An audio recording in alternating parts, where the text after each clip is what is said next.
Good morning, everybody, and welcome to the ORAC 2.0 informational webinar series.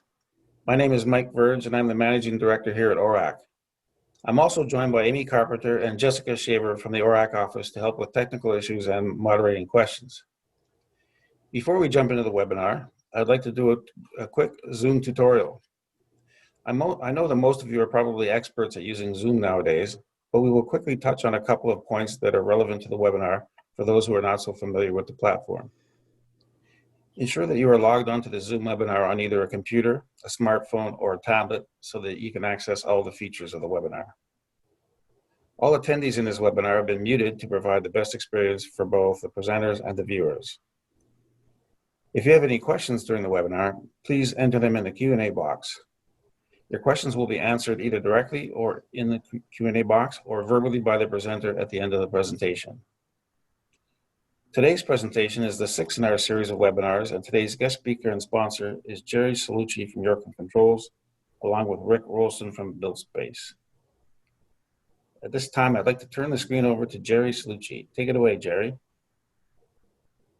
Isn't this where the problems usually begin? Yep. Let me just make sure I got my stuff in broadcast mode here.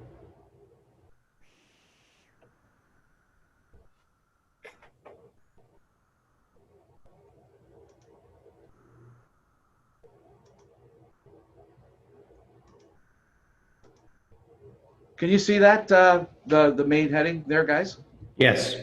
All right, well, thanks, Mike. Really appreciate the opportunity to speak to the membership today. As we talked about, or how it was published, I'd like to introduce BuiltSpace to the ORAC community and go over some highlights about what BuiltSpace is generally, and then specifically how Yorkland is using it in a couple of use spaces. So Rick and I have been known each other for about 3 or 4 years. Rick, I'll have him talk a little bit more about himself, but in that 3 or 4 years, I've gained a better appreciation for what BuiltSpace can do, not only for people like Yorkland as a client, but also in how we can enable some of the contractor communities to use some of the new technologies that are out there. So Rick, I'll be driving your slides at your call. I'll be happy to forward them. Okay, thank you, Jerry. So I wanted to start off with one use case. Yesterday, they had facilities for Thomas Duke, a regional real estate operator down in Metro Detroit, was out personally on one of his sites, tagging assets. You know, I thought, boy, people really do care now about what's happening in their buildings. And at the end of the day, he sent a note saying, you know what, I need to have a maintenance dashboard in my lobby telling me real time what's happening with cleaning, with ventilation, with energy. And can you guys help me do that? And also security access. You want to, everything in one place and visible and transparent. And I think COVID has really created opportunities for changing the industry. So wanted to just talk a little bit about what we have been doing and show you some examples. So I guess in a nutshell, replacing the traditional work orders with a real-time integrated service, automated service management. So the idea is really, how do we increase transparency, visibility, health and safety, and efficiency in buildings? And we believe the way to do that is essentially to tag everything and create automated processes around each type of equipment. So here's an example. Some of you may recognize this location. It's a part of the distillery district, and we've been working with them now for about 3 years. And each piece of equipment is tagged.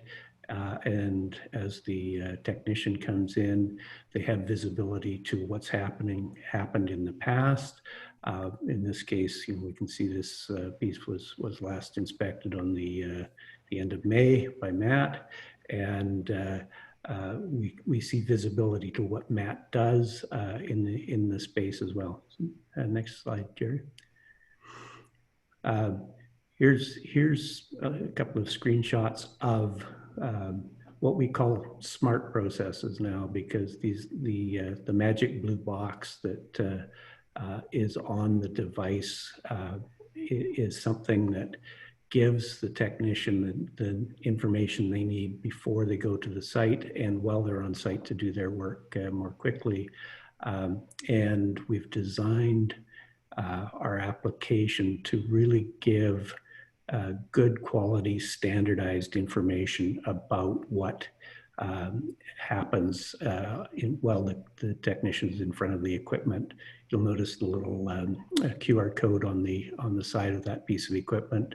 That's what connects the tech to the work, to the equipment, and gives us real-time results. So as they step away from the equipment, there's service records are there. The data is geolocated as well, so that you actually can verify that work has been done. Next slide. Here's another example, University of British Columbia. With COVID, there's been a big change in operations of the buildings. Many of them have been shut down, but they're remotely monitored. One of the interesting things is the BMS technicians are off-site often, going through the automation system and completing their daily round sheets in BuiltSpace. So we've got literally thousands of records of observations every 12 hours in most cases about what's happening in these buildings. And there it's everything from the power plants to the critical equipment in some of the academic buildings. And some of the stuff is stuff I've never heard of before. So we can work with any assets. Next. Here's another quick example. Many of you are probably familiar with QMC, submetering. So we've taken all of the data that you see in this mini closet here, the make, model, serial number, all of the meter points, the serial numbers of the CTs even, and digitized that so that QMC actually now commissions their equipment, putting the meters first in BuiltSpace, and then going through installation and commissioning and delivering a digital asset to the utility that will be doing the billing so that it can be maintained and monitored in the future.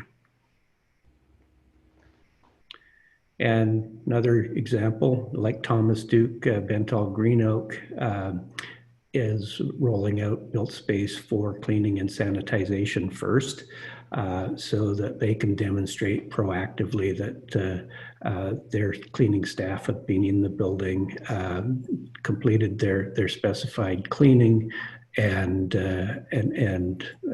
demonstrate that for their tenants and to their own facilities team and to the service provider themselves. So in this case, Be Clean is the national service provider, and they are tagging the assets and rolling this out across their portfolio. Ventilation, of course, is a huge issue with COVID, and so in this case, it's the Detroit Pistons Performance Center that is. Well, this image is actually at the convention center in Vancouver, but the example that I'm using on the right is the Detroit Pistons, where each space is, and the VAVs in each space are being monitored, analyzed for performance, and integrated into BuiltSpace so that the technician can actually go on site and see how each VAV is performing in real time, and is able to monitor that over time. So just a few examples of how we are changing the process, and this is stuff that traditional work order systems cannot provide that data in real time, and but we can do that today with BuiltSpace. Another case, steam traps.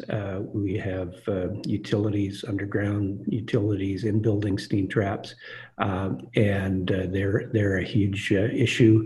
One of the biggest problem is, where are they? So by tracking each piece of equipment on a map, we with their last inspection, we can very quickly direct the teams to possible problem traps, and complete inspections in probably 50 to 60% less time than the old way of sending a team out to find them. And we track each one as it's inspected and or replaced. So big improvements in both labor cost reduction, and in energy efficiency from replacing the traps. Again, this is a good example. One of the surprises for us was that we would be doing underground utility work, but at UBC and in downtown Vancouver, we have QR codes under the manhole covers. And we're getting a lot more data on what actually happens in buildings. We can see timelines and average tool time in front of different pieces of equipment. So how long on average does it take to service a pump or a makeup air unit? And with that data, we can create better predictive analytics on what the implications are of any type of fault or issue, and how long it will take to fix. And finally, the administrative savings from digitizing the entire service supply chain is huge. And one of our customers calculated that the cost of actually processing an invoice was about $75 per paper invoice or per PDF invoice. And so if we can deliver invoices as data, then you'll get paid faster. The customer will be able to take that data directly into their accounts payable system, and the efficiencies are there for both the service provider and the customer right through. And we also provide a very secure way of bringing building automation data into the business processes, into your business processes, and essentially by taking the building automation systems behind firewalls, and yet providing a private cloud where that data can be pushed into this system, and keeping people out of those what are often public access points right now to the building automation system. So I think there's opportunities to really see a reduction in operating costs. We are seeing in some cases 50, 60, 70% reductions in some operations, and that's largely just from having better data available when you need it. Thanks, Rick. So my role here is really to go over two of our use cases. One is really from a business perspective as Yorkland as a client. So we've been implementing BuiltSpace internally here for just over 9 to 10 months. So we saw some two possibilities for it, as I mentioned earlier, for us, how we can streamline our work processes with what we do for many of you on the line, as well as looking at how we can add some more muscle around our own analytics platform called SkySpark. So I'll go through those first, a couple of setup slides, and then talk through some real life demonstration that we did. So from our business perspective, we wanted to look at how we're managing our current workflow, particularly when it comes to the building automation support team that we have. And that team is divided up into essentially two groups: the design team, the folks that get the requests from the contractors and asking them to not only put an estimate, but finally to provide a bill of material. And usually that bill of material, and when our quote goes out, it includes a kitted, in terms of a kit, all the items in our panel. So we want to look at where those panels were, how do they, how long do they take to get manufactured or have that CSA logo put on it, and all of the rework that possibly occurs. So we want to look at that. The other thing is we want to look at getting some granular, and the key word is granular, feedback on the actual support time that we're doing in the field for contractors. So many of you, or some of you on the line, know that Yorkland does provide some field commissioning and startup services for the contractors, where our technicians go out there and validate some point checks, etc. What we don't do then is, other than giving that contractor the history of the information, we have really with BuiltSpace, a means to validate that work actually performed and where we are in that validation process or commissioning phase in near real time. And then finally, all of our work as of 9 months ago is being tagged or have a QR code from BuiltSpace. So any one of our projects that we do that requires a panel, as well as equipment. So we have a current job in-house where we have 200 VAV boxes. Each one of those VAV boxes will have a QR code, and it'll be referencing the information with respect to the application and where it is on the floor, et cetera. And from an archiving perspective, that is a database. We think it's going to be very valuable for you service contractors. When you see one of these QR codes, you have the opportunity to grab all that information that we put in there, including the history and what it looked like when that panel was originally installed. So here's a kind of a rendering of what we do with respect to the project flow, so to speak. So when we get a project, we actually start looking at designing it around typical sequences of operations, flow diagrams, the particular bill of materials, the submittals, and any of the initial device programs. That prior to BuiltSpace, all that's done on paper, and that paper was shipped off to our panel shop, which is actually in Mississauga. So it's a separate location where our head office is, which is in Downsview. So the minute we get a project now, all these documents are referenced to this QR code, and the QR code and these documents head up to Mississauga. When it gets into our panel fabrication shop, they actually, to get CSA logo on that panel, have to have some compliance with CSA. They have to fill out, I think, 12 pages of documentation. They have to take a picture of the panel because it is a custom panel under that authority. And the inspectors want to look at that panel. If they go onto that site, tag it, and reference that documentation number. At some point, in the future, if those panels were ever augmented or changed by other people, and an inspector happens to go by there and says, hey, we were looking for this CSA component in there, it's no longer there, we cover our ass by having that documentation. So we have the picture, as I said, and all the sign-off sheets that we did. So now with BuiltSpace, all of that is then referencing this barcode that's hosted in the BuiltSpace cloud.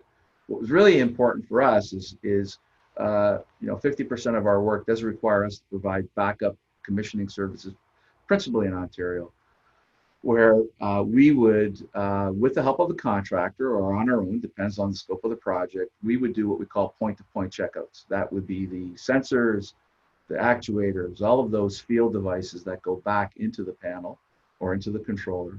They would have to work through the sequence of operation. In other words, is it maintaining set point on a cold day, etc. And then finally roll that all up into some final documents, the as-built documents. So we went from this sheet, which was basically an elongated spreadsheet, and on the left we have all of those points. So this was, for those of you in the controls business, this is the classical points list, and we've expanded it to kind of do a checkoff down here for commissioning. So these are all the devices we expect to have that panel. This is the type they are, the inputs, the outputs, how they're wired, what relay they're going. And over here on the left, on the right rather, on the spreadsheet, whether it's paper or on software, on the Excel sheet, they would have to say they thoroughly checked that out, or it's not checked, or any issues or things that still have to be done would go into notes. So we went from this kind of busy, typical points list checkout form to something that looked like this. And I'll have an actual flow demo in a minute here. But if I look at this sheet, we've taken all of that and we condensed it into basically a checkout sheet that says that if you've completed your inputs and outputs, the technician would say completed. What that means in us here at Yorkland is that all of those points are completed. If they only got partially through it, they would say it's in progress. So that's the physical connections. Then there's the sequence. In other words, does the program meet the intended sequence of operation? And that could be in process, completed, or not even started yet. The fine tuning of the PID loops. And more importantly, was this unit tested under load? And that's something that in the past, you know, if a client says, hey, you know, you got to come back to this boiler in February because it was never tested, we'd be scratching our heads over here and say, did we really test that thing? Well, it kind of started up in August, so how can we test on our load in February when it's a degree day? So typically the jobs that we're doing today in August, July, August, it wouldn't have been tested under load if it was a heating plant. So we could take that information and then look at what's outstanding and then schedule with that contractor when we could go out and actually test under load. And this document, this information can be totally transparent to the contractor. So I'm going to roll through a kind of talk through this video that we captured on several projects. I'm going to talk about the roll-up for management use and then what it looks like to the technician. So BuiltSpace, this is us. This is Yorkland's BuiltSpace work site, right? This is us as the client. And we don't do any dispatching really. We don't do any preventive maintenance calendar. We don't do any service here, as you know. We kind of look at where those forms go under the completed inspections form. But the data could be captured from a number of sources. So you can look at the building from terms of assets or actual building items. So for us, we're focusing on the inspection aspect. So in this portal here, in this view here, I look at all of the assets, and in our case would be these panels, the systems, all those components inside the panel. And I'm going to focus through a situation that we're doing today. It's a real site, and we've got this location, and I want to look at a possible problem with a call that we received that says the heating and cooling plant, what's the status of that? So we documented, we put the flow diagram. This is what the contractor would have seen so that they could do all their terminations. And our guys are going to go out there and start looking at commissioning the heating and the cooling plant. So this document was uploaded in BuiltSpace, available to the client, available to our technicians. So I want to drill down and look at the actual inspections that occurred on this site, focusing on the heating and cooling plant and the makeup air units. So I'm going to go look at the heating and cooling plant and just say, hey, where are we with this as of it looks like it was May, right? Well, there's a picture of flame safeguard. There's a note. We know that it was tied to a controller, and there's a picture of this flame safeguard. So I want to get a little bit deeper and say, what's going on there? And I'm going to go click on the actual forms that our guys would have scanned that information and went through their checkout docs. So the technician would have gone to this site and looked at that the inputs and outputs were completed, but the sequence of operation was in progress. And there is an issue there with the pilot relay. And also that we haven't tested it under load. And there's an option there to put on some of the labors there. As Rick showed, we can geotag where that location is, and we'll show another roll up where it actually give us the location. Talk a little bit about what that means to us too with respect to panels and where they exist. But I'm going to look at some other systems here. I'm going to look at makeup air number 2. Kind of similar, makeup air number 2, it's tied to a controller there. We're kind of stuck on this sequence of operations piece. And there's a note that the technician put out there that says, hey, you know, makeup air number 2, we were looking for a heating and cooling 3-way valve. You know what? It actually doesn't exist. We got to go back and talk to that contractor, because they said at the time of us quoting and designing this thing that there should be a heating and cooling valve there. Similarly with makeup number 1, I'm going to anticipate the same thing because it's central plant, and the water, the hydronic system is going to go to that. So it's a similar issue. I'm going to look at the JACE. That's the colloquial front end, or the building automation system there. So I'm going to look at what are we doing from the head end perspective. And I'm just looking at the fact that it is a JACE. It happens to be a Johnson Controls JACE. That's where I got that information. But I want to look at, does the stuff work from a network perspective? And as far as this technician reported, it's working. We have power to the panels, and we have tested the communication. This is a roll-up. This is the management view, if you will, of all of our technicians. This gives me the panels that they're working on, the systems, where they're located, and the time spent by our technicians to do that.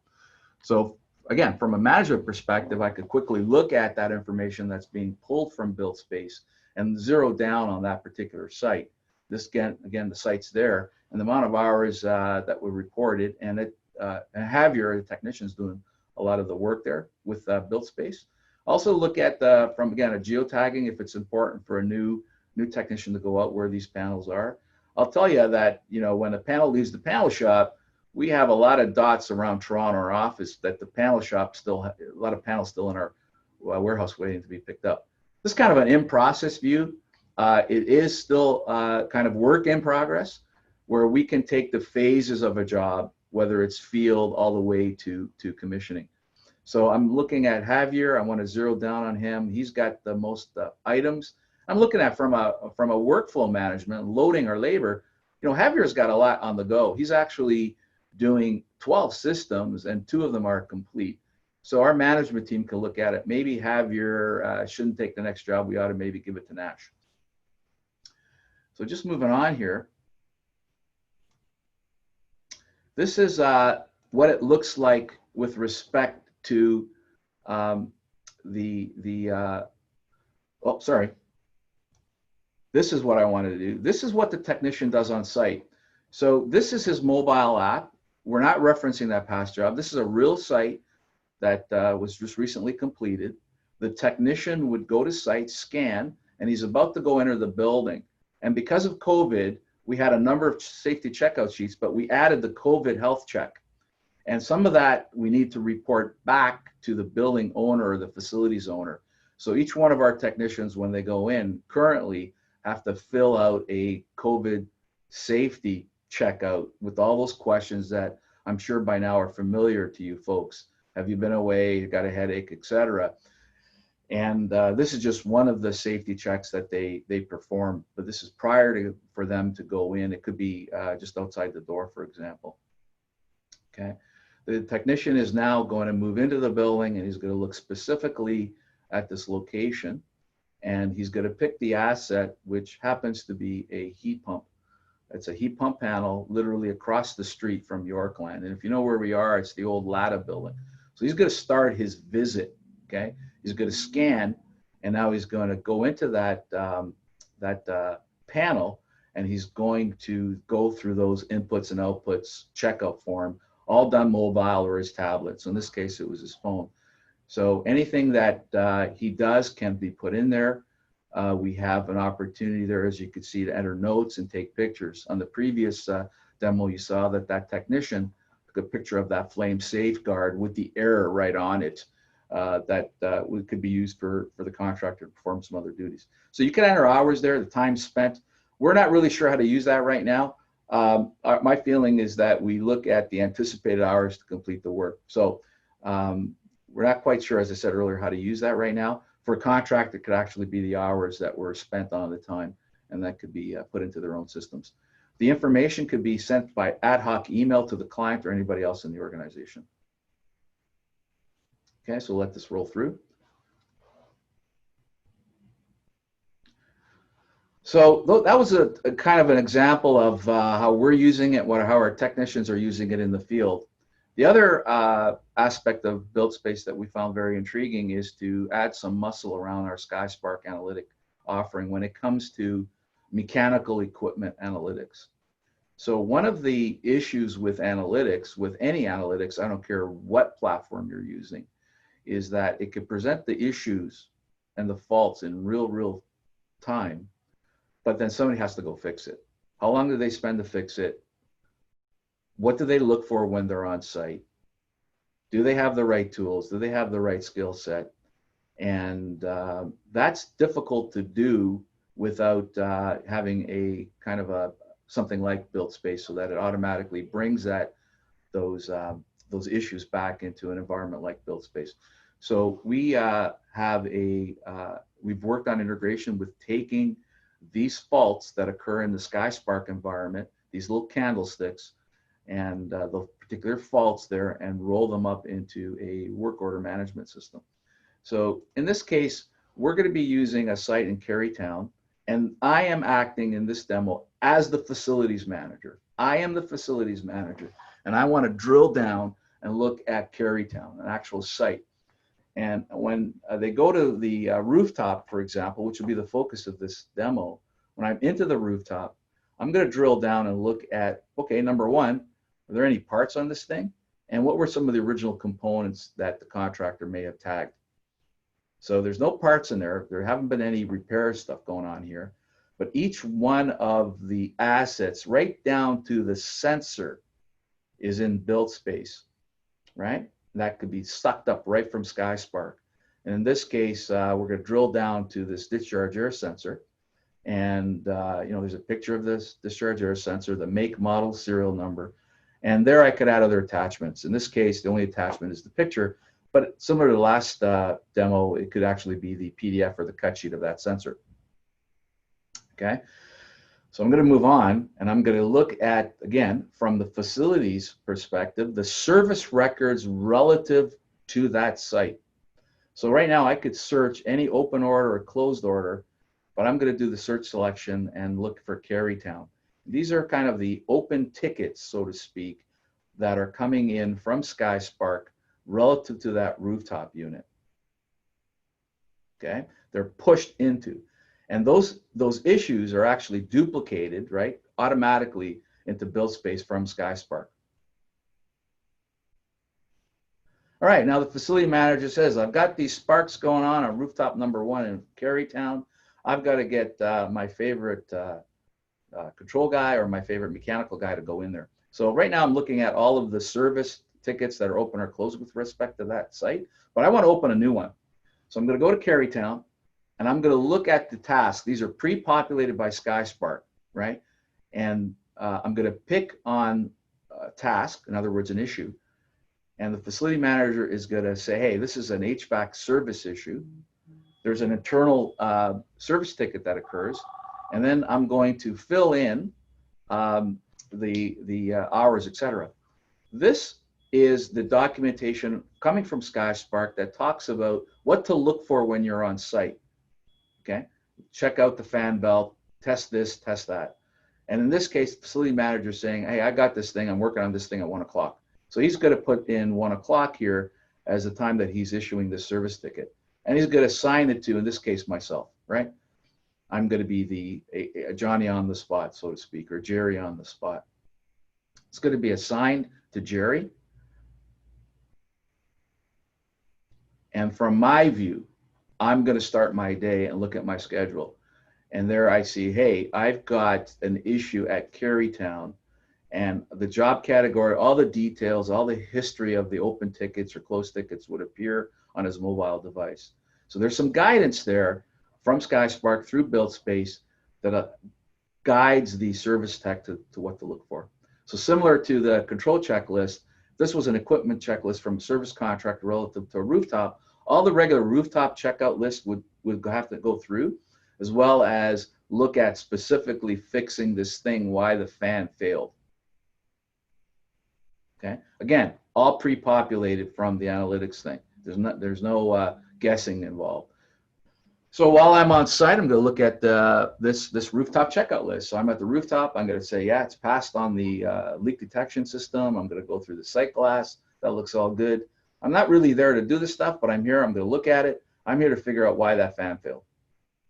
So I'm going to go through this checkout very quickly here. And now I'm going to zero in on the fact that there was a temperature failure. That was the original issue, right? And it's failed. The heating and cooling operation has failed. I could take pictures, as I said earlier. I could note what the temperature reading was. It's flat-lined at 12 degrees Celsius. So I could enter some notes there as the field technician. So all spelling mistakes aside, I'm going to type this thing in.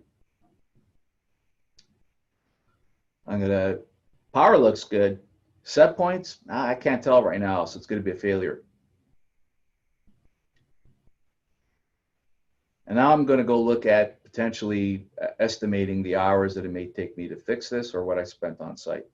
If I've used any tools, there's an option there to use those. I could add additional comments, both for my own organization, for the facilities manager, or for the next technician that needs to go to site and actually do the work if this particular guy didn't have the skill set. And again, ad hoc email could be sent to whomever. Right, so I want to look at this fan belt. Looking at the sensor, fan belt looks okay, but I think the sensor needs to be replaced.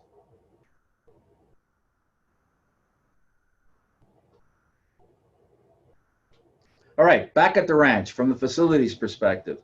I want to go look at whether or not Jerry, the rooftop guy, went in the site. I'm going to look at the repairs that are outstanding through a certain date range. Okay, this is obviously some demo data, but I put it on the July date, and I'm going to look at the open and closed ticket. And what I see here is all of the orders and also the tasks specific to that rooftop that might have been, that may have occurred. So I'm zeroing in on the fact that, hey, there's an open ticket on the sensor, and I'm looking at the fact that the note says that there was a temperature failure, 12 degrees. Again, this is very transparent to the owner, right? To the facilities guy, right? Looking at the fan here, and says that, yeah, that's the original issue. Ended up being the sensor that was probably shutting that guy down, okay?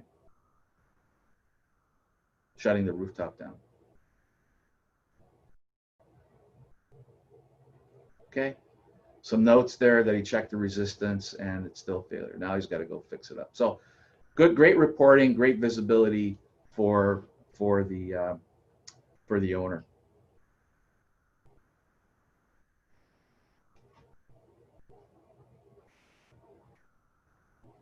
Okay, so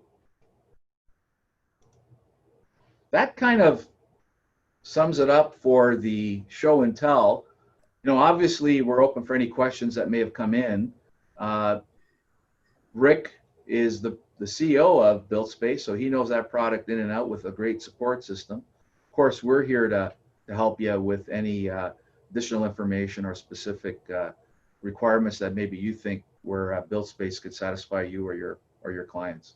So again, I appreciate the ORAC organization and membership for participating today. So Mike or ORAC crew, are there any questions out there for us? Yeah, thanks, Jerry and Rick. What a great presentation. A lot of detail in there. If anyone has any questions at this time, please type them into the Q&A dialog box or raise your hand to be unmuted if you'd like to verbally ask your question.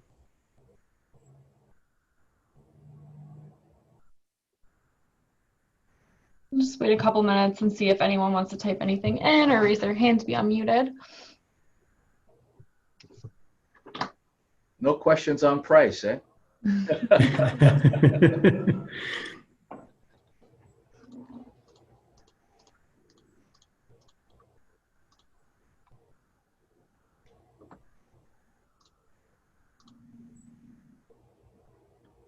We have a question. Who can we contact to have a one-on-one demo and question and answer session? I think you can contact either one of us. Obviously, if you're in Ontario, give us a call. We could give you how we've used it. And certainly we rope in Rick all the time. He's very available. He is in West Coast time. BuiltSpace, I'm not sure if you're aware of it, is a Canadian company headquartered out in Vancouver. So call either one of us. Certainly, I'd appreciate reaching out to me specifically as I'm kind of leading this whole smart building deal within Yorkland. So certainly be looking forward to reaching out or sharing some of our experiences with you. Awesome. So it looks like that is all the questions we have right now. Just so everyone knows, we'll also be sending out PDF version of the PowerPoint later today, along with the YouTube recording as well. And we'll just move on to the next slide now. Okay. Thanks, Jerry and Rick, for spending the time to enlighten us on this very relevant topic. Very, very interesting material. So as far as the ORAC goes, we want to let you know that Yorkland Controls has sponsored an awesome giveaway for this episode. We'll be raffling off a $100 gift card for the keg with a duo of wine, along with some ORAC swag for all of you who have registered on and attended this episode. The winner of the contest will be announced tomorrow at 2 p.m. on social media, so make sure you follow us at ORAC Association on Instagram, Facebook, Twitter, or LinkedIn to stay in the loop. And with that, I'd like to thank you all for attending a very interesting seminar. Have a great day. Thank you all. Fantastic. Thank you, guys.